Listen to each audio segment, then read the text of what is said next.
దేవునికి స్తోత్రం. ప్రభువైన యేసుక్రీస్తు నామమునకే మహిమ కలుగునుగాక. సంఖ్యాకాండము 13వ అధ్యాయము 1వ వచనము నుండి. యెహోవా మోషేకు ఇలాగున సెలవిచ్చెను, నేను ఇజ్రాయేలులకు ఇచ్చుచున్న కనాను దేశమును సంచరించి చూచుటకు నీవు మనుష్యులను పంపుము. వారి పితరుల గోత్రములలో ఒక్కొక్క దాని నుండి ఒక్కొక్క మనుషుని మీరు పంపవలను. వారిలో ప్రతివాడు ప్రధానుడై ఉండవలెను. మోషే యెహోవా మాట విని పారాను అరణ్యము నుండి వారిని పంపెను. వారందరూ ఇజ్రాయిలులలో ముఖ్యులు. ఇక్కడ వీళ్ళు హజేరోతు అనే ప్రాంతం నుండి పారాను అరణ్యం దగ్గరికి వచ్చినట్టుగా చూస్తూ ఉన్నాం. ఈ హజేరోతుకు ముందు నుంచి కూడా వారు పారాను అనే సెలవిస్తూ ఉన్నారు. ఎందుకంటే పారాను అరణ్యం అనేది చాలా పెద్ద అరణ్యం. సీనాయి అరణ్యం ఎలాగ చాలా పెద్దదో పారాను అరణ్యం అనేది కూడా చాలా పెద్ద స్థలము. అక్కడ కూడా కొన్ని ప్రాంతాలలో వాళ్ళు ఆగుతూ వస్తూ ఉన్నారు. కాబట్టి ఆగిన ప్రాంతాలను కూడా మనం ఇక్కడ చూస్తూ ఉన్నాం. ఇక్కడ హజేరోతు నుండి పారాను అరణ్యంలో దిగారని చెప్పారు కదా. మళ్ళీ ఇదే మాటని ఇదే సంఖ్యాకాండంలో వాళ్ళు ఎక్కడికి వచ్చారని ఉంది చూడండి. ఆ యొక్క వేగుల వారు వెళ్ళి 26వ వచనంలో, అట్లు వారు వెళ్ళి పారాను అరణ్యం అందున్న కాదేశులో ఉన్న మోషే అహరోనుల వద్దకు వచ్చినారు. అంటే ఈ పారాను అరణ్యంలోనే ఈ హజేరోతు, ఇక్కడ దానికి ముందు వచ్చిన తబేరా, ఇంకా ఏమేమి ఉన్నాయి అక్కడ, కిబ్రోతు హత్తావా, ఇవన్నీ కూడా అరణ్యంలో పెట్టబడిన ఆ ప్రాంతాల పేర్లు. కాదేశు బర్నయ అనే ప్రాంతంలో దిగారు. పారాను అరణ్యంలో ఎక్కడ దిగారు ఇప్పుడు వాళ్ళు? కాదేశు బర్నబా అంటే బర్నయ అని ఉంటుంది. ఇక్కడ ఒకటి కాదేశు అని ఉంది. కాదేశు అనే ప్రాంతంలో జరిగిన సంగతి. తబేరాలో దేవునికి మంట కలిగింది, అగ్ని కురిపించాడు, అగ్ని చేత కాల్చివేశాడు. కిబ్రోతు హత్తావాలో కూడా వారిని ఎలా చంపేశాడు. ఇప్పుడు కాదేశు బర్నబాలో జరిగిన సంగతిని ఇప్పుడు మనము ధ్యానం చేసుకుంటూ ఉన్నాం. అయితే వీరి ఆత్మీయ ప్రయాణంలో వాళ్ళు వస్తూ ఉన్నప్పుడు వీరిలోని బలహీనతలు ఒక్కొక్కటి బయటపడుతూ ఉన్నప్పుడు అక్కడ కొద్దిమంది ఎవరో ఒకరు ఉంటారు కదండి. అసలు మనం వెళ్తున్నాం కానీ అసలు ఆ ఊరు ఎలా ఉందో, ఆ ఇల్లు ఎలా ఉందో, సగం దూరం వచ్చాక అనుమానాలు వస్తాయి కదా. అసలు ఆ ప్రాంతం ఎలా ఉందో ఏమో మనకేమీ తెలియదు. ఉన్నట్టుండి అన్ని ఇల్లు వాకిలు విడిచిపెట్టేసేసి ఇంత దీర్ఘ ప్రయాణం మనం చేస్తూ ఉన్నాం అని వాళ్ళలో ఉన్న అటువంటి ఒక రకమైన అల్ప విశ్వాసం అంటారు దాన్ని. ఏంటి చెప్పండి అది? ఎందుకంటే ఇంతగా దేవుడు అన్ని రకాలుగా వారిని విడిపిస్తూ నడిపిస్తూ సహాయం చేస్తూ వస్తున్నప్పుడు ఆయన మనకి ఇచ్చేది ఏదైనా శ్రేష్టమైనదే ఇస్తాడు, గొప్పదే మనకి ఇస్తాడు, మంచిదే ఇస్తాడు అన్న విశ్వాసం వారిలో లేదు. అన్న విశ్వాసం వారిలో లేకుండా వారి అల్ప విశ్వాసాన్ని బట్టి దేవుడు కూడా ఏం చెప్పాడు మోషేకి, సరే ఎందుకంటే అసలు ఆ దేశం ఎటువంటిదో వీరికి తెలిస్తే అప్పుడన్నా వీరిలో విశ్వాసం పెరుగుద్ది అని చెప్పి కొద్ది మందిని, గోత్రానికి ఒక్కరిని, మళ్ళీ ఆ గోత్రం వాళ్ళు అలా చెప్పారు వీళ్ళు ఇలా చెప్పారని కాకుండా కులానికి ఒక్కరిని అన్నట్టుగా గోత్రానికి ఒక్కరిని ఏం చేశారు, ప్రధానులను ఎన్నుకొని వారందరిని, ఆ ప్రధానులలో 12 మందిని కూడా కలిసి మీరు ఆ దేశంని వేగులు చూసి రండి, అవన్నీ కూడా ఎలా ఉందో కనుక్కొని రండి, దాని కొరకైనా సిద్ధపాటు చేయండి అని చెప్పినప్పుడు మోషే కూడా ఇజ్రాయేలులో ముఖ్యులైన వారిని పంపినట్టుగా చూస్తా ఉన్నాం. అక్కడ వాళ్ళ పేర్లు కూడా రాయబడ్డాయి చూడండి. ఎందుకంటే అందరి పేర్లు కూడా అక్కడ రాయబడ్డట్టుగా చూస్తూ ఉన్నాం. రూబేను గోత్రంలో జక్కూరు కుమారుడైన షమ్మూయ, షిమ్యోను గోత్రమునకు హోరీ కుమారుడైన షాపాతు, యూదా గోత్రమునకు యెఫున్నె కుమారుడైన కాలేబు. కాలేబు ఏ గోత్రం వాడు ఇప్పుడు? యూదా. ఇట్లా గుర్తుపట్టుకోవాలి. ఇశ్శాఖారు గోత్రమునకు యోసేపు కుమారుడైన ఇగాలు. ఎఫ్రాయిము గోత్రమునకు నూను కుమారుడైన హోషియా ఎవరి పేరు? హోషియా అంటే యెహోషువ ఏ గోత్రం వాడు? ఎఫ్రాయిము గోత్రం. ఎఫ్రాయిము గురించి చెప్పినప్పుడు మీకు చెప్పా, గుర్తుందా? ఏంటి, యెహోషువ, సమూయేలు ప్రవక్త, వీళ్ళందరూ కూడా ఎఫ్రాయిము గోత్రికులు. వీళ్ళందరూ కూడా యూదా గోత్రం నుంచి వచ్చింది మాత్రం కాలేబు ఒక్కడే. ఈ కాలేబు యెహోషువాలు యూదా గోత్రం ఒకరు, ఎఫ్రాయిము గోత్రం ఒకరు. అలాగే బెన్యామీను గోత్రానికి రాఫు కుమారుడైన పల్తి, జబూలును గోత్రమునకు అనగా మనషే గోత్రమునకు సూసి కుమారుడైన గది, దాను గోత్రమునకు గెమలి కుమారుడైన అమ్మియేలు, ఆషేరు గోత్రమునకు మికాయేలు కుమారుడైన శతూరు, నఫ్తాలి గోత్రమునకు వాపసి కుమారుడైన నహబి, గాదు గోత్రమునకు మాకి కుమారుడైన గెయువేలు అనున్నవి. చూడండి, అక్కడ అందరి పేర్లు కూడా ఎవరెవరిని పంపించారు అన్న వాళ్ళ పేర్లు కూడా రాయబడ్డాయి. దేశమును సంచరించి చూచుటకు మోషే పంపిన మనుషుల పేర్లు ఇవి. మోషే నూను కుమారుడైన హోషేయకు యెహోషువ అని పేరు పెట్టాను. ఇప్పుడు అక్కడనేమో హోషియా అని రాయబడి ఉంది, కానీ మోషే పెట్టిన పేరు ఏంటంట? అందుకనే యెహోషువ అనే చెప్పబడింది చాలా చోట్ల. గ్రంథం కూడా యెహోషువ పేరు మీదనే చెప్పబడింది, రాయబడింది. మోషే కనాను దేశమును సంచరించి చూచుటకు వారిని పంపినప్పుడు వారితో ఇట్లనెను. వారిని పంపిస్తూ మోషే చెప్పిన మాటలు: మీరు ధైర్యము తెచ్చుకొని దాని దక్షిణ దిక్కున ప్రవేశించి ఆ కొండ ఎక్కి ఆ దేశము ఎట్టిదో, దానిలో నివసించు జనము బలము గలదో బలము లేనిదో, కొంచెమైనదో విస్తారమైనదో, నివసించు భూమి ఎట్టిదో, అది మంచిదో చెడ్డదో, వారు నివసించు పట్టణములు ఎట్టివో, గుడారములలో నివసించుదురో కోటలలో నివసించుదురో, భూమి సారమైనదో నిస్సారమైనదో, అందులో చెట్లున్నవో లేవో కనిపెట్టాలి. వీళ్ళకి ఎన్ని పనులు బాధ్యతలు కనిపెట్టమని చెప్పారు చూడండి.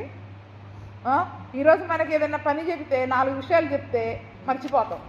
ప్రార్థనకి ఒక 4 పేర్లు ఇచ్చామనుకోండి, అందులో 2 మర్చిపోయి వాళ్ళ గురించి ఎవరో ఫలాని వాళ్ళ గురించి ఎంజాయ్ చేస్తూ ఉంటాం. అంటే చూడండి, అక్కడ ఒక దేశం వేగు చూడడానికి వెళుతూ ఉన్నప్పుడు అన్ని విషయాలను జాగ్రత్తగా, ఎందుకంటే మళ్ళీ వచ్చిన తర్వాత ఏ విషయంలో కూడా మళ్ళీ వీళ్ళు ఏం చేయకూడదు, పొరపాటు చేయకుండా అక్కడ మరి ఈ విషయంలో మాకు తక్కువ ఉంది అని చెప్పకుండా అన్ని విషయాలలో దేశం అసలు ఎట్లిది, అక్కడ మనుషులు ఎలాగుంటున్నారు, ఇండ్లు ఎలాగున్నాయి, పొలాలు ఎలాగున్నాయి, భూమి ఎలాగుంది, అసలు చెట్లు ఉన్నాయా లేవా, ఎందుకంటే వీళ్ళు వచ్చేదంతా ఎడారి గుండా కాబట్టి మరి చెట్లు ఉన్న ప్రదేశం అయితే చక్కటి సారవంతమైన నేల అని గుర్తు. కాబట్టి మరి గుడారాలలో ఉంటున్నారా కోటలలో ఉంటున్నారా? ఇప్పుడు వీళ్ళు ప్రయాణం చేసేది అలాగా గుడారాలు వేసుకొని వెళతా ఉన్నారు. మరి దేవుడిచ్చే ఇల్లు ఎటువంటి ఇల్లు కావాలనుకుంటాం మనం?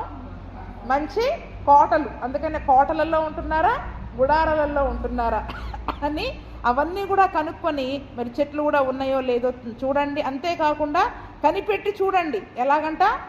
కనిపెట్టి చూడాలి. దేవుడు మనకిచ్చేది ఏదైనా కూడా కనిపెట్టి గమనించి చక్కగా దానిని గ్రహించాలి.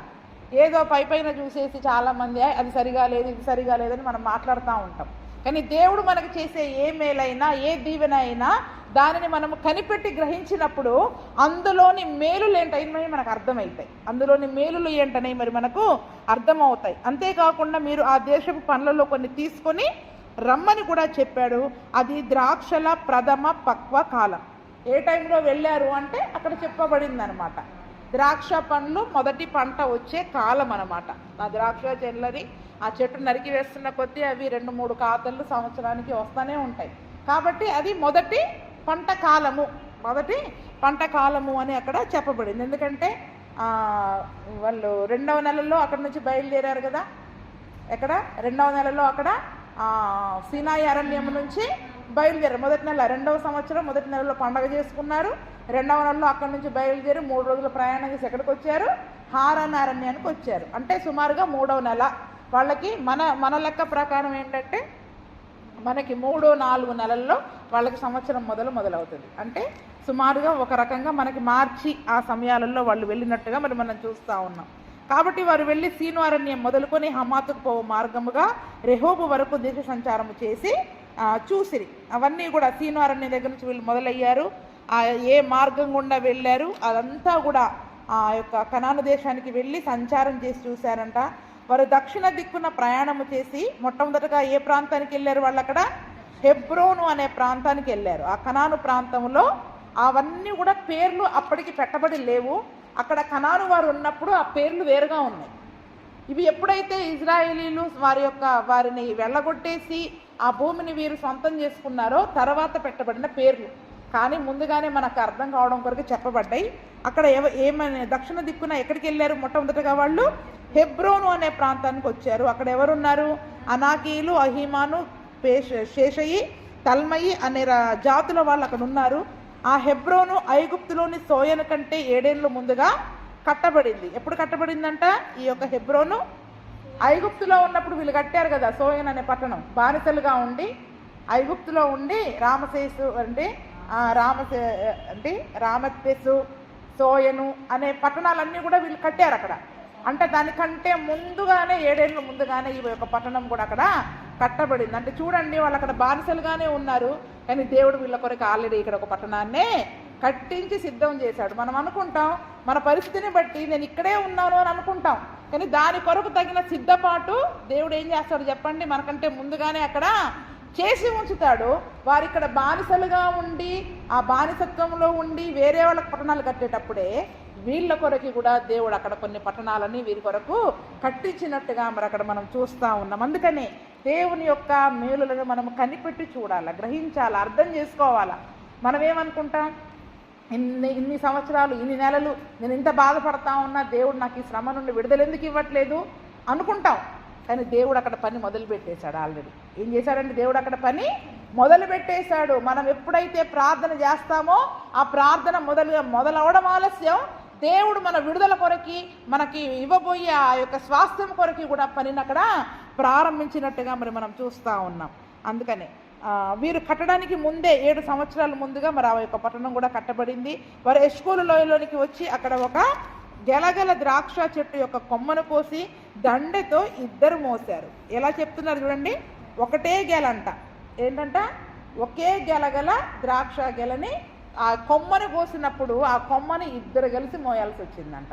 దాని యొక్క పేరు ఎష్కోలు లోయ అని చెప్పబడింది. ఎందుకంటే మరియు వారు కొన్ని దానిమ్మ పండ్లను, కొన్ని అంజూరపు పండ్లను తెచ్చిరి. ఇజ్రాయేలు అక్కడ కోసిన ద్రాక్ష గెలను బట్టి ఆ స్థలమునకు ఎష్కేలు లోయ అని పేరు పెట్టబడెను.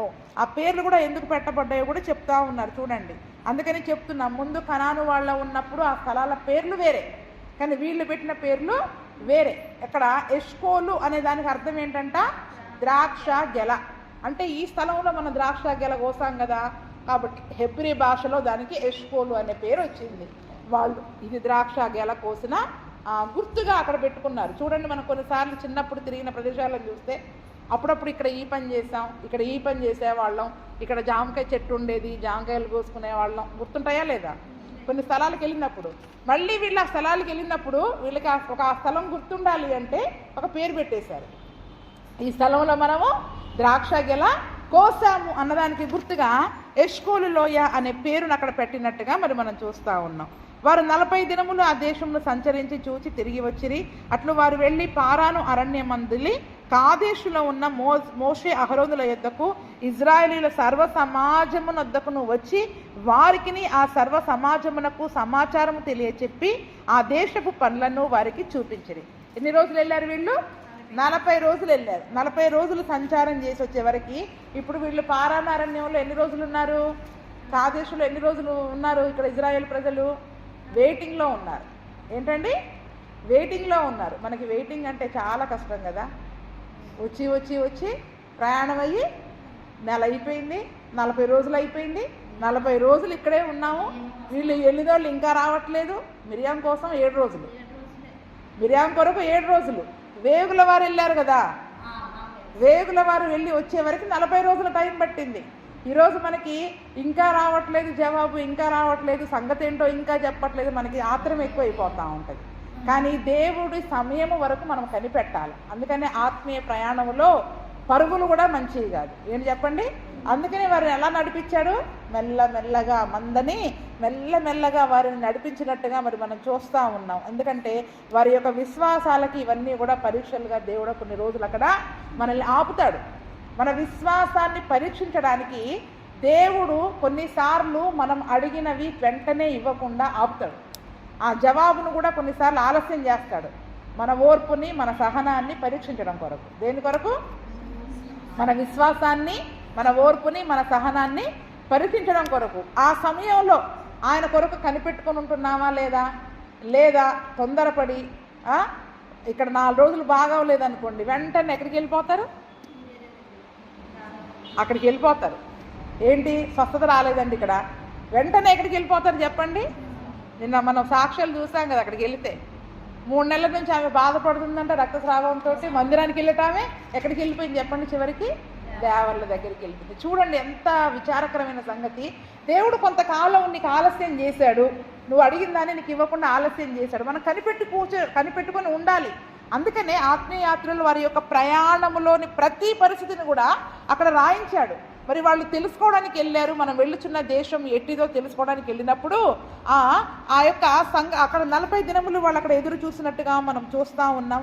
ఆత్మీయ యాత్రలో కూడా మన జీవితంలో కొన్ని ఆలస్యం జరుగుతున్నప్పుడు మనం కనిపెట్టాలి, ఎదురు చూడాలి, నిరీక్షణ కలిగి ఉండాలి. ఏంటది? నిరీక్షణ కలిగి ఉండాలి. అబ్రహాము నిరీక్షణ కలిగి ఉన్నాడు కాబట్టే మరి ఆ యొక్క వాగ్దాన ఫలాలను మరి తను పొందుకున్నట్టుగా చూస్తూ ఉన్నాం. చివరికి 40 రోజులు వీళ్ళు కొద్దిమంది ఉంటారుగా, వెళ్ళారు అటే వెళ్ళిపోయారు, ఇంకా రావటం లేదు, ఇంకా రావటం లేదు, ఇంకా సనగేటోళ్ళు. అప్పటికే వాళ్ళకి అర్థమైపోయినాయి. సణుగులు విరోధంగా మాట్లాడడం వల్ల వచ్చిన శిక్షలన్నీ కూడా వాళ్ళు గ్రహిస్తూ వస్తూ ఉన్నారు. కాబట్టి మరి 40 దినముల తర్వాత వాళ్ళు వచ్చిన తర్వాత వారు తెచ్చిన ఆ యొక్క ఏమేమి పండ్లు తెచ్చారు అక్కడ? అంజూరపు పళ్ళు. అక్కడ 3 చదివాం మనం ఇప్పుడు. ఏంటది? అంజూరపు పండ్లను కూడా మరి కొన్ని దానిమ్మ పండ్లను, కొన్ని అంజూరపు పళ్ళను, ద్రాక్ష గెలను తీసుకుని వచ్చి మరి వారికి చూపించారంట. మేము వెళ్ళిన దేశము నిజంగా ఇదిగో ఇటువంటి ఫలాలు ఇచ్చే దేశము, ఇటు ఆ దేశంలో పండ్లు ఇలాగున్నాయి, చెట్లు ఇలాగున్నాయి అని వాటన్నిటిని కూడా మరి వారికి చూపించినప్పుడు చూపించి ఏమని చెప్పారంట?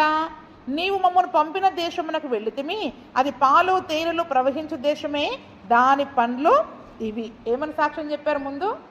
దేశం అయితే చాలా బాగుంది, అసలు చెప్పడానికి లేదు. పాలు తేనెలు ప్రవహించే దేశం అంట. ఏ దేశంలో అయినా నదులు పారుతాయి, ఇక్కడ ఏం పారుతున్నాయంట అంటే విస్తారంగా పాలు ఉంటాయి, తేనె కలిగిన దేశము. అందుకనే నిన్ను కొండ తేనెతో తృప్తి పరుచెదను అని కూడా దేవుని వాక్యం ఉంటుంది. ఆ రోజుల్లో వాళ్ళు ఎక్కువగా తేనెను, ద్రాక్షారసమును ఇవే తాగేవాళ్ళు. కాబట్టి వాళ్ళకి అవసరమైనంతకంటే ఎక్కువగా శ్రేష్టమైన దేశాన్ని మరి దేవుడు అక్కడ వారికి ఇచ్చాడు. కాబట్టి అది పాలు తేనెలు ప్రవహించే దేశమే. నిజమే, దేవుడు అబద్ధం చెప్పలేదు. పాలు తేనెలు ప్రవహించే దేశమే, శ్రేష్టమైన దేశమే, ఇదిగో దాని పండ్లు ఇవి అని అక్కడ చెప్పారు. అంతేకాకుండా ఏమని చెప్తున్నారు? అయితే ఆ దేశంలో నివసించే జనులు బలవంతులు, వారి పట్టణములు ప్రాకారము గలవి, అవి మిక్కిలి గొప్పవి. మరియు అక్కడ అనాకీయులను చూచితిమి. అమాలేకీయులు దక్షిణ దేశంలో నివసించుచున్నారు, హిత్తీయులు, ఎబూసీయులు, అమోరీయులు కొండ దేశంలో ఉన్నారు, కనానీయులు సముద్రమునొద్ద యోర్దాను నదీ ప్రాంతములలో నివసించుచున్నారని చెప్పారు. చూడండి, దేశం అయితే బాగుంది, పండ్లు బాగున్నాయి, ఇళ్ళు బాగున్నాయి, అన్నీ బాగున్నాయి, భూమి సారవంతంగా ఉంది. అక్కడ మోషే చెప్పిన దాన్ని బట్టి చూస్తే సారవంతమైన భూమి, చెట్లున్న భూమి, పాలు తేనెలు ప్రవహించే భూమి, కోటలున్న భూమి, మంచి మంచి దేశం అది. కానీ అక్కడ ఎవరిని చూసాం మేము? అనాకీయులను చూసాం. ఎవరిని చూసారంట? ఇవన్నీ చూసిన కన్ను అది కూడా చూస్తుంది కదా. ఆ మనుషులను చూసినప్పుడు వారి గురించి అక్కడ చెప్తా ఉన్నారు. అక్కడ చూడండి 3 రకాల వారిని చెప్తా ఉన్నారు. మొట్టమొదటిది ప్రాకారము గల పట్టణంలో నివసించే వాళ్ళు. వీళ్ళు ఎవరంట? వీళ్ళు ఆ దేశంలో నివసించే జనులు బలవంతులు, ప్రాకారము గల పట్టణంలో నివసిస్తున్నారు. చుట్టూ ప్రాకారాలు ఉన్నాయి. ఆ ప్రాకారాలు కూడా ఎంత గట్టిగా ఉన్నాయంటే బలమైన ప్రాకారాలు వేసుకున్నారు. అంటే ఇప్పుడు వీళ్ళు యుద్ధం చేసి దాన్ని స్వాధీనపరుచుకోవాలంటే ఆ బలమైన ప్రాకారాలను ఏం చేయాలి? ఇప్పుడు ఆ ప్రాకారపు గోడలని మరి వీరు కూలగొట్టాల. కాబట్టి అది కూడా మరి వీరు జయించగలుగుతారా లేదా అని వాళ్ళు చూసుకొని వచ్చినట్టుగా చూస్తూ ఉన్నాం. అంతేకాదు అక్కడ అనాకీయులను చూసాం, అమాకీయులను చూసాం. కొద్దిమంది ఏమో ప్రాకారం గల పట్టణాల్లో ఉంటున్నారు. ఈ హిత్తీలు, ఎబుసీలు, అమోరీలు వాళ్ళేమో కొండల్లో ఉంటూ ఉన్నారు. అంటే పోయి ఈ ప్రాకారం గల పట్టణాల్లో దోచుకుందామంటేనేమో వీళ్ళు బలవంతులుగా ఉన్నారు, కొండ ప్రదేశాలకు వెళ్దామంటేనేమో అక్కడ వాళ్ళు బలవంతులుగా ఉన్నారు. ఎక్కడ చూసినా మళ్ళీ చూడండి, కనానీయులేమో సముద్ర ప్రాంతంలో ఉంటున్నారు. కొండ ప్రాంతంలో, పట్టణాలలో, సముద్ర ప్రాంతాలలో, ఆ 3 ప్రాంతాలలో కూడా ఉన్నారు. ఇప్పుడు పోయి మనం ఎక్కడ ఉంటాం? కొండల్లో ఉందామంటే అమాలేకీయులు ఉన్నారు, సముద్ర ప్రాంతాల్లో ఉందామా అంటే నీటి కొరకు కనానీయులు ఉన్నారు, పోనీ పట్టణంలోకి వెళ్దామా అంటే అక్కడ అనాకీయులు ఉన్నారు. అనాకీయులు, అమాలేకీయులు వీళ్ళందరూ కూడా బలమైన ప్రాకారాలు కట్టుకొని ఉన్నారు. వాళ్ళని చూస్తే కనుక చాలా బలవంతులుగా ఉన్నారు అని ఎప్పుడైతే ఆ మాటలు చెప్పారో వెంటనే మరి అక్కడ ఉన్న ప్రజలలో చాలా మందిలో కూడా కలవరం అనేది మొదలైపోయింది. అదేంటి? దేశం బాగానే ఉంది, ఇప్పుడు పరలోకం చెప్పుకోవడానికి బాగానే ఉంటుంది. అక్కడ ఆకలి లేదు, దప్పిక లేదు, హుషారుగా ఉంటుంది మనకి. అబ్బా, రోగం ఉండదు, చీకటి లేదు, బాధ లేదు, చింత లేదు, పరలోకం ఎంత బాగుంటుంది, చెప్పుకోవడానికి శ్రేష్టమైన దేశమే. కానీ దాన్ని జయించాలంటే, ఆ పరలోకానికి వెళ్ళడానికి ఈ లోకంలో బలవంతుడైన ఇంకొకరిని జయించాలి కదా. మరి మనం ఎవరిని? అక్కడ పడిపోతున్నాం. మనం ఎక్కడ పడిపోతున్నాం చెప్పండి? ఇప్పుడు మనం దేశం అయితే కనులైతే అక్కడే ఉన్నాయి, ఆ దేశం గురించే మనం ప్రయాసపడుతున్నాం. కానీ ఆ దేశానికి వెళ్ళాలి అంటే ముందు మా బలవంతులు ఉన్నారు, ప్రాకారం గల పట్టణస్థులు ఉన్నారు, వాళ్ళని ఎలా జయించగలుగుతాం అని వారిలో ఒక అవిశ్వాసము అనేది మొదలైపోయింది. అక్కడ ఏం మొదలైంది చెప్పండి? అక్కడ అవిశ్వాసము మొదలైంది. అప్పుడు వారిలో ఎప్పుడు వెంటనే మాటలు వచ్చేసాయి. ఈ మాటలు ఊరుకుంటారా? ఒకరితో ఒకరు ఇక్కడ ఒక మాట చెప్పగానే అందరూ వాళ్ళల్లో వాళ్ళు మాట్లాడుకోవడం మొదలుపెట్టేశారు. వాళ్ళల్లో వాళ్ళు మాట్లాడుకోవడం మొదలుపెట్టారు. అదేంటి అలా బలంగా ఉంటే మన బలమైన, అబ్బో ఈ వంటది నాకు 2 చేతులు ఇది నేను యుద్ధం చేయలేనంటారు. ఈ వంటది నాకు ఇంట్లో పిల్లలు ఉన్నారు నేను యుద్ధం చేయలేనంటారు. అంటే ఏదైనా సంగతి చెప్తూ చూడండి, మన బలహీనతలను బట్టి ఆంటోళ్ళు మేము ముసలాళ్ళం అయిపోయాం మా వాళ్ళ కాదు అంటారు. అంటే శరీర సంబంధంగా మనం చూసుకుంటే ఒక్కొక్కరికి ఒక్కొక్క బలహీనత ఉంటుంది.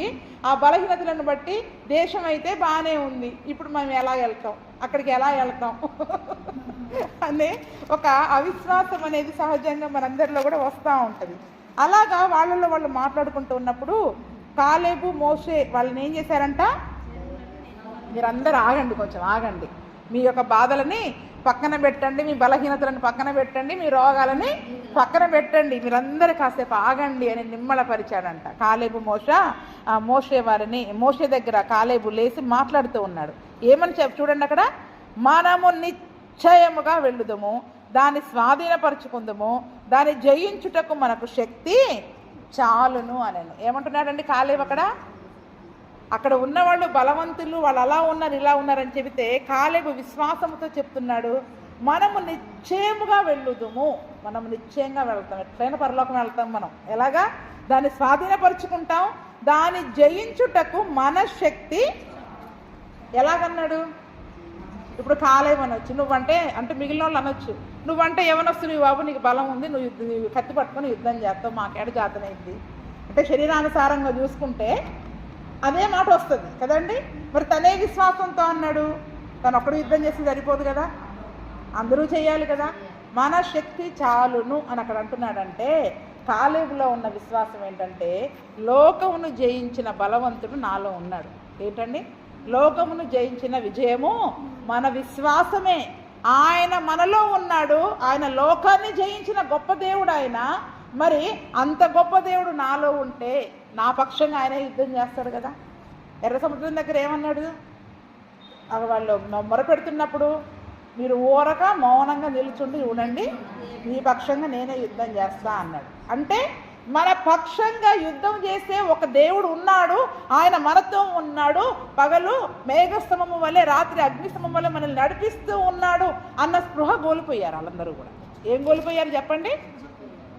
ఈరోజు చీకటి చూడగానే మనకు భయం అవుతుంది, దయ్యం పట్టిన వాళ్ళని చూడగానే భయం అవుతుంది. ఎందుకు? ఆయన మనతోనే ఉన్నాడు. ఇప్పటిదాకా ఆరాధన చేస్తాం, ప్రార్థన చేస్తాం, మళ్ళీ వాళ్ళు ఎదురుగానే అటువైపు కూడా వెళ్ళాం. అంటే నిజంగా ఆ దేవుడు మనలోనే ఉన్నాడని నీవు నేను నమ్మితే వాళ్ళకి ఎందుకు భయపడతాం? మనం ఆ సమస్యకి ఎందుకు భయపడతాం? ఆ దయ్యం పెట్టిన వాళ్ళకి ఎందుకు భయపడతాం? అసలు ఆ పరిస్థితులను చూసి ఎందుకు భయపడతాం? యేసే నాలోనే ఉన్నాడు, ఆయనే నాకు శక్తి ఇస్తాడు, నాకు బలం ఇస్తాడు, కాబట్టి నేను జయిస్తాను అని కాలేబులాగా విశ్వాసంతో ఈరోజు మనం మాట్లాడలేకపోతున్నాం. ఆ యొక్క సమస్యలు మన కంటికి కనపడగానే అప్పటి వరకు ఎన్నో శ్రమల నుండి విడిపించినా మళ్ళీ మనలో ఏం పుడుతుంది చెప్పండి?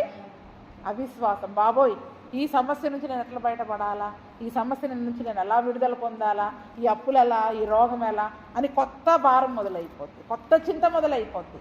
అది ఎన్నోసార్లు దేవుడు చేసే ఉంటాడు మన జీవితంలో, కానీ మళ్ళీ ఏమొస్తుంది చెప్పండి?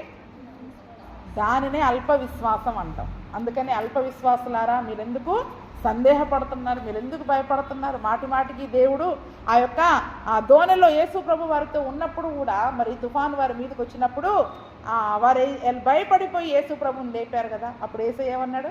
అల్ప విశ్వాసులారా, మీరెందుకు భయపడుతున్నారు? నేను మీతోనే ఉన్నా కదా, మీతో పాటే పండుకున్నా కదా, కొన్ని నేను లేనంటే భయపడాలి. ఇప్పుడు యేసే మనతోనే ఉన్నాడు కదా, అవునా? ఆయన మనలో ఉన్నాడు నిజంగా నీవు నేను నమ్మితే, విశ్వసిస్తే మనము మన ముందు ఎంత బలవంతుడున్నా నిలబడినా పర్వాలేదండి, మనము భయపడం. దావీదు నమ్మాడు, అందుకే గొల్యాతు ముందు ధైర్యంగా నిలబడగలిగాడు. కాబట్టి ఈయన వయసు అంతా ఆయన ఎంత చెప్పండి? ఆయన ముందు నిలబడే ధైర్యం ఎలాగొచ్చింది అంటే, జీవము గల యెహోవా పేరట నేను వెళుతున్నా, నా శక్తి కాదు, నా బలము కాదు, జీవము గల యెహోవా పేరట నేను వెళుతున్నాను. ఈ దినమున మన జీవితంలో ఎదురైన ఏ సమస్య గురించి అయినా కూడా, అది ఎంత పెద్దదైనా పర్వాలేదు, దానిని అది మన దేవుని ముందు నిలబడితే ఇంతే ఉంటుంది. కానీ మన కళ్ళతో చూడొద్దు, దేవుని కళ్ళతో చూడాలి. మనలో ఉన్న విశ్వాసపు కళ్ళతో చూడాలా, అదే విశ్వాసం. విశ్వాసం అంటే ఏంటి చెప్పండి?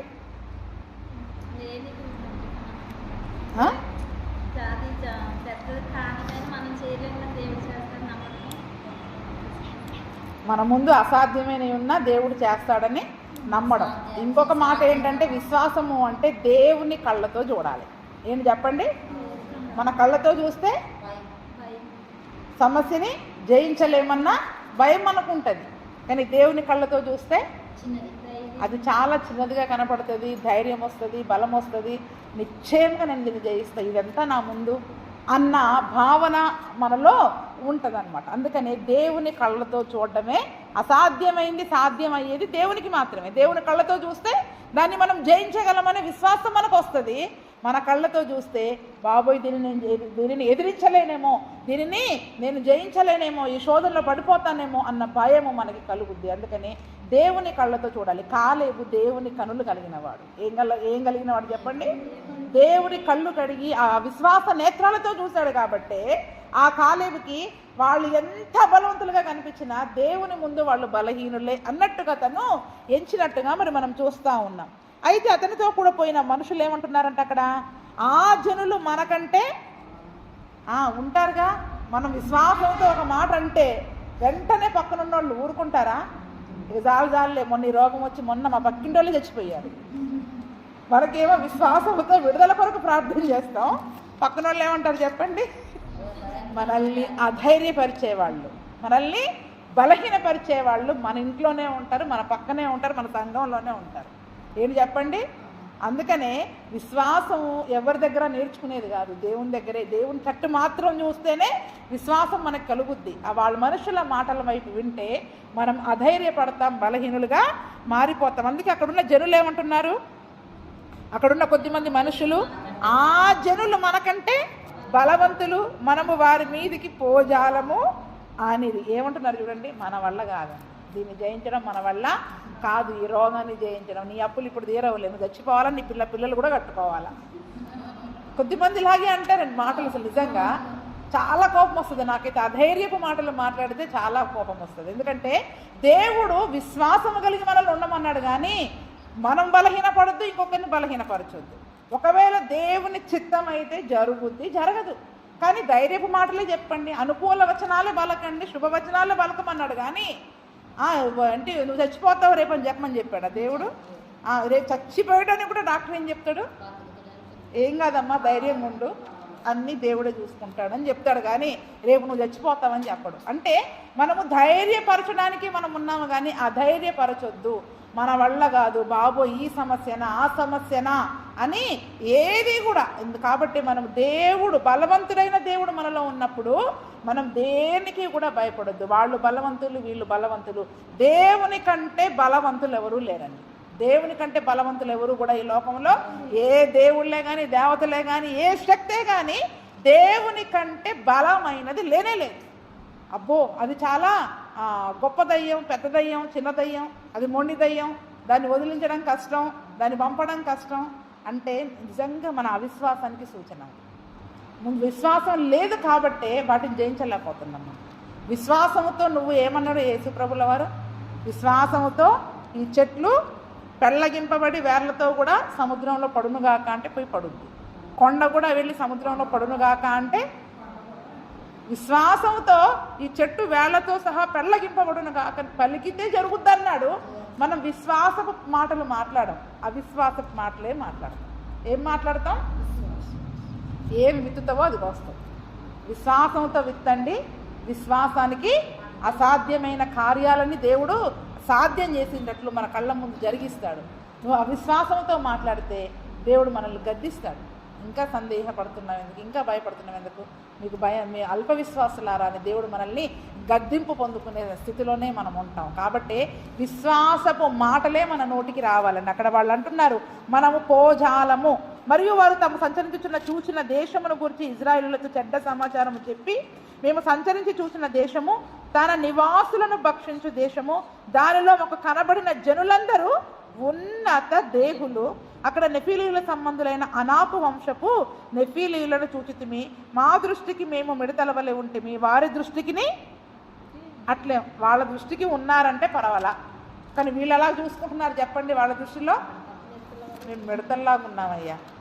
వాడు ఎంత ఉన్నత దేవుడైనా మనలో ఉన్న దేవుణ్ణి మనం చూసినప్పుడు, ఆ విశ్వాస నేత్రాలతో మనం చూసినప్పుడు వాళ్ళు మనకంటే చిన్నగానే కనిపిస్తారు. కనపడాలా? ఎలా కనపడాలా? వాళ్ళు మనకంటే, అంటే మేము చిన్న వాళ్ళము, మేము బలహీనులము, మాకు శక్తి లేదు, మాకు బలము లేదు అని మనకి మనమే ఏం చేసుకుంటాం చెప్పండి? మనకి మనమే బలహీనపరుచుకుంటాం. మనకి చేత కాదు, కరెక్టే, కానీ ఆయా బలవంతులైన యేసయ్య మనలో ఉన్నాడు కదా, ఆయనే సమస్తమును చేసేది. నువ్వు కాదు, నేను కాదు, మీరు కాదు, నేను కాదు, మన భక్తి కాదు, మన విశ్వాసము కాదు, మన ప్రార్థనలు కాదు, కానీ ఆ కనికరము గల దేవుడు, బలవంతుడైన దేవుడు మనలో ఉండి తన నామానికి మహిమ తెచ్చుకుంటాడు. దాన్ని మనం విశ్వసించాలి. అందుకే నేను చాలాసార్లు చెప్తా ఉంటాను, ఏంటి? మన విశ్వాసము వైపు, మన ప్రార్థన వైపు, మన భక్తి వైపు మనం చూసుకోవద్దు. బలవంతుడైన యేసయ్య వైపు మనం చూడాలి. ఆయన స్వస్థపరిచే యేసయ్య వైపు చూడాలి. విడుదలనిచ్చే యేసయ్య వైపు మనం చూసినప్పుడు మన జీవితంలో అసాధ్యమైనవి వాటిని దేవుడు ఏం చేస్తాడు? సాధ్యం చేస్తాడు. జయించనిది అంటూ ఏది ఉండదు. నిశ్చయముగా జయిస్తామని కాలేబు చెప్తే, కొద్దిమంది మాత్రము మనము జయించలేము, అక్కడ చాలామంది కూడా అధైర్యపరుస్తున్నారండి. కేవలం ఇద్దరు మాత్రమే మరి అక్కడ బలపరిచినట్టుగా చూస్తూ ఉన్నాం. అందుకనే మన విశ్వాసమును బట్టి కూడా మరి కొరింథీయులకు రాసిన మొదటి పత్రిక 2:4 ఒక మాట చెప్తాడు అపోస్తలుడైన పౌలు గారు. ఏమని? వెలి చూపును బట్టి కాక విశ్వాసమును బట్టి మనం నడుచుకోవాలి. ఎలా నడుచుకోవాలంట? నీ కంటికి కనిపించేదాన్ని బట్టి మనం నడుచుకోవద్దు. నీ కళ్ళు చూసే ఆ సమస్యను బట్టి నువ్వు అంటే హృదయంలో ఒక నిర్ణయాన్ని తీసుకోవద్దు. విశ్వాసమును బట్టి, విశ్వాస నేత్రాలతో చూడండి. దేవుడు నీకు ఏది చూపిస్తాడో దాన్ని బట్టి మనం నడుచుకోవాలి, అంతే. దాన్ని జయించగలను, దేవుని నేత్రాలతో చూస్తే జయించగలము అన్న నమ్మకము, ధైర్యము, బలము దేవుడు మనకిస్తాడు. మనం వెళతాము, మనం కాదు యుద్ధం చేసేది. మన పక్షంగా ఉన్నా ఆయనే మన పక్షంగా యుద్ధం చేస్తాడు. కేవలం మనం పట్టుకోవాలి, వాక్యం అనే ఖడ్గాన్ని పట్టుకోవాలి, అంతే. ప్రార్థన అనే ఆయుధాన్ని పట్టుకుంటాం, అంతే. కానీ జరిగించేవాడు ఆ ప్రభువైన యేసుక్రీస్తు మాత్రమే. కాబట్టి విశ్వాస నేత్రాలతో మరి మనం చూడాలి. వాళ్ళు బలవంతులు. వెళ్ళి చూపును బట్టి చూడొద్దండి. మన కంటికి కనిపించే సమస్యను బట్టి నువ్వు భయపడితే ఎవరైనా సరే, అందుకనే చాలామంది ఈ మధ్యలో ఒక చక్కటి మాట చదివా, బలమున్నోడికో బలిసినోడికో కాదు, బలవంతుడైన దేవునికి మాత్రమే భయపడాలంట. నాకు మంచిగా అనిపించింది. ఎవరో పెట్టారు, అన్యులే, కానీ ఏం పెట్టారు చూడండి. ఒక అన్ని జనులకు ఉందండి విశ్వాసం. బలం ఉందని వాడికి బాగా, అంటే బలిసినోడు అంటే ధనముందని ధనవంతులకి ఈ లోకంలో అధికారం ఉంది, పలుకుబడి ఉందని వాళ్ళకి వీళ్ళకి భయపడుతున్నావు. దేవుడు అంటే భయం ఉండదు. ఎవరంటే భయం ఉండదు? దేవుడు అంటే భయం ఉండదు. ఈరోజు మనుషులకి భయపడుతున్నాం, దేవునికి భయపడట్లేదు. వాళ్ళు అక్కడ మనుషులను చూసి భయపడుతున్నారు. కాలేబు అంతకంటే బలవంతుడైన యేసయ్య మనపక్షంగా ఉన్నాడు అని ఆయన విశ్వాసమును బట్టి మాట్లాడుతున్నాడు. వీళ్ళు వెలి చూపును బట్టి వీళ్ళు మాట్లాడుతున్నారు. అందుకనే పౌలు గారు అంటారు, వెలి చూపును బట్టి కాక విశ్వాసమును బట్టియే మరి మనము ఆత్మీయ జీవితంలో నడుచుకోవాలి. ఇంకొక మాట కూడా ఉంటుంది చూడండి, 2 కొరింథీ 5:6 మనం చూసుకున్నట్లయితే, 2 కొరింథీ 5:6.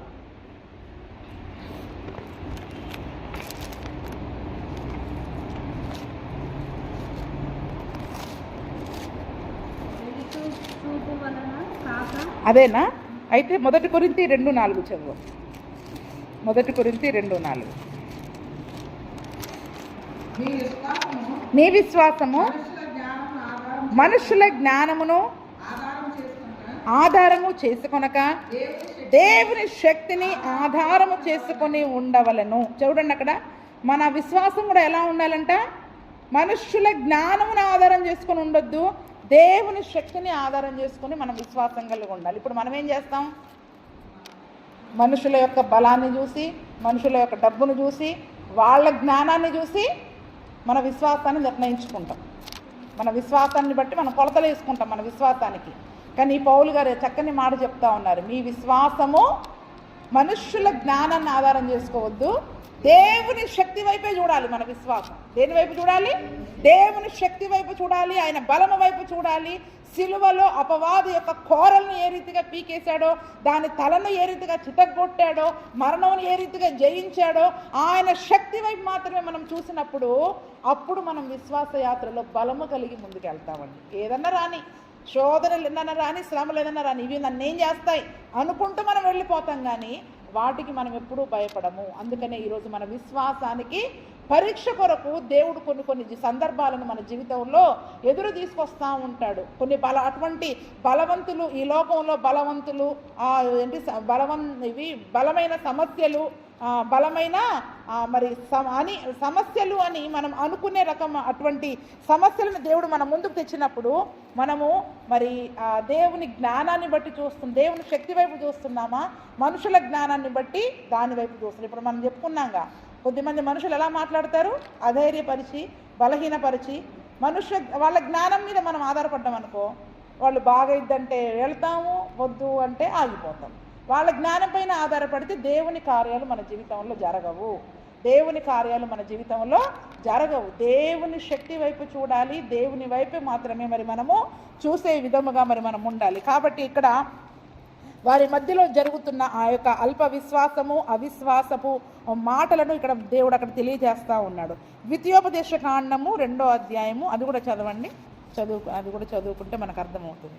ద్వితీయోపదేశ కాండము 2, 10, 11 దీని ప్రక్కనే ఉంటుంది,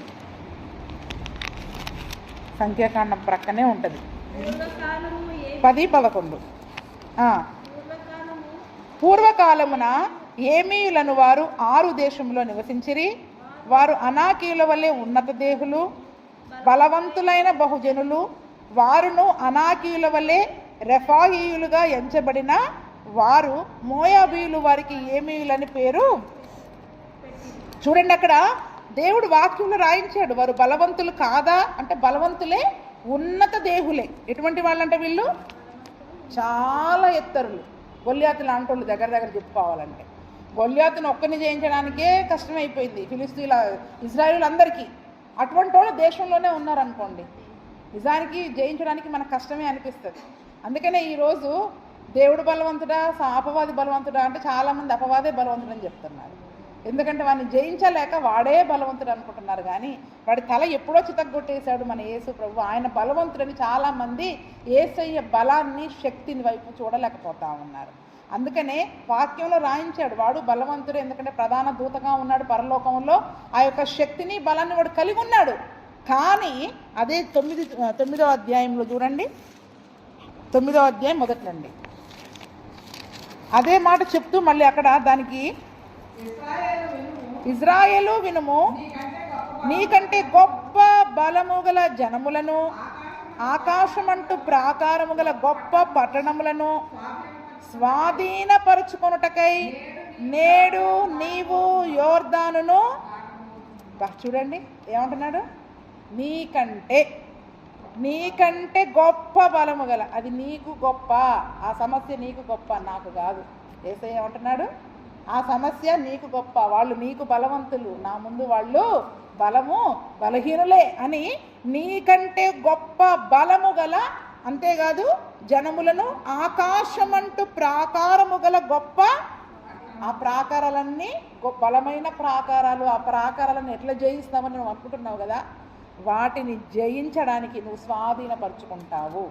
దేవుని వాక్యది ఏంటండి, దేవుని వాక్యం ఏమంటుంది, ఏమని చెప్తూ ఉంది, నీకంటే బలమైన జనులు, బలవంతులు, ఉన్నత దేహులు, గొప్ప ప్రాకారంలో నివసించే వాళ్ళని నువ్వు ఎవరి గురించి అయితే అనుకుంటున్నావో వాళ్ళని నీవు స్వాధీనపరుచుకుంటావు అని దేవుని యొక్క వాక్యం చెప్తుంది. ఇంకా చదవండి.